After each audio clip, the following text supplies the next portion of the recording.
Hello, welcome back to Press Review, and let's start by taking a look at today's front pages in the Middle East.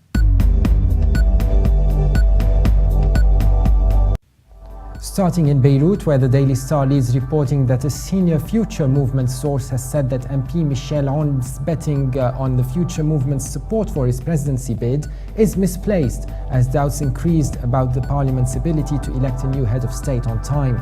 It also reports that Lebanon's military prosecutor has charged 10 more suspects with involvement in armed clashes in the northern city of Tripoli. The Egypt Independent is reporting that the spokesperson for the Foreign Ministry, Badr Abdelati, has called other countries to respect the independence of the Egyptian judiciary, as the United States, Germany and France called on the Egyptian authorities to cancel the death sentences for 37 Muslim Brotherhood supporters. It also reports that a suicide bomber in a car has killed at least 2 people and wounded 2 others at an army camp in Libya's eastern city of Benghazi.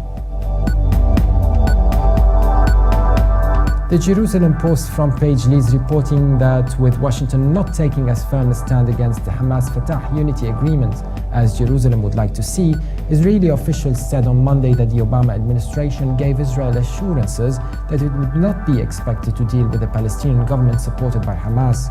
It also reports that the High Court of Justice told the state that local Palestinians should be more involved in the planning process for their villages in Area C of the West Bank in an attempt to increase their statutory rights. Turkey's Hurriyet Daily leads reporting that visiting German President Joachim Gauck's strong criticism against the Turkish government's recent moves to block Twitter and YouTube and its increasing control over the judiciary did not go unanswered by his host Abdullah Gül, who recalled the killings of immigrants in Germany at the hands of extreme rightist groups. It also reports that Turkey has announced new plans to produce its own ammunition, but the move has left Western allies scratching their heads over suggestions that the gambit could violate an international treaty.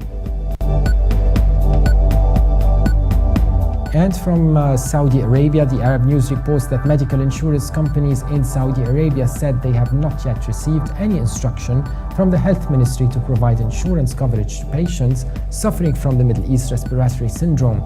It also reports that India's Prime Ministerial forerunner, Narendra Modi, courted yet another controversy when he threatened to deport Bangladeshis if his right-wing party came to power. The UAE's Gulf News leads reporting that an Egyptian court sentenced to death 683 supporters of the ousted Islamist President Mohamed Morsi, the second such ruling issued in 1 month in a mass trial in the country. The paper also reports that Emirates will operate with 5,400 less flights over 80 days as it reduces flights and grounds up to 22 aircraft in response to capacity cuts during runway work at Dubai International. And now let's take a look at the top Middle East news from UK papers.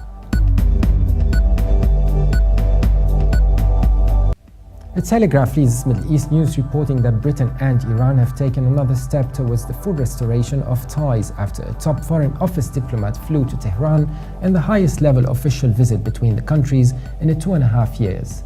Among the topics under discussion was the possibility of the 2 countries reopening embassies in each other's capitals.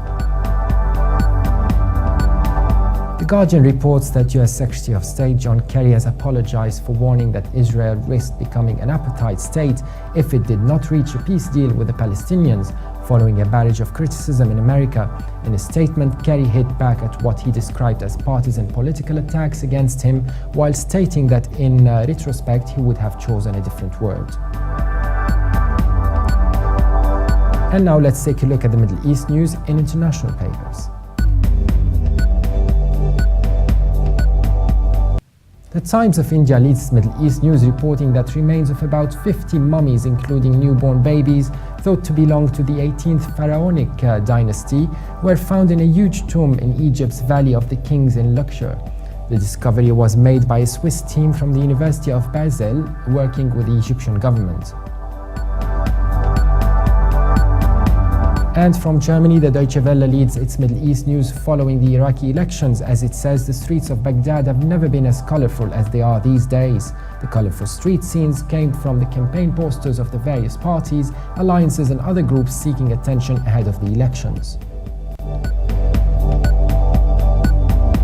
Finally, China's Global Times reports that some Turkish demonstrators broke into the Egyptian consulate in Istanbul on Monday night when hundreds of them were protesting against an Egyptian court's earlier decision to sentence some 683 Muslim Brotherhood supporters to death.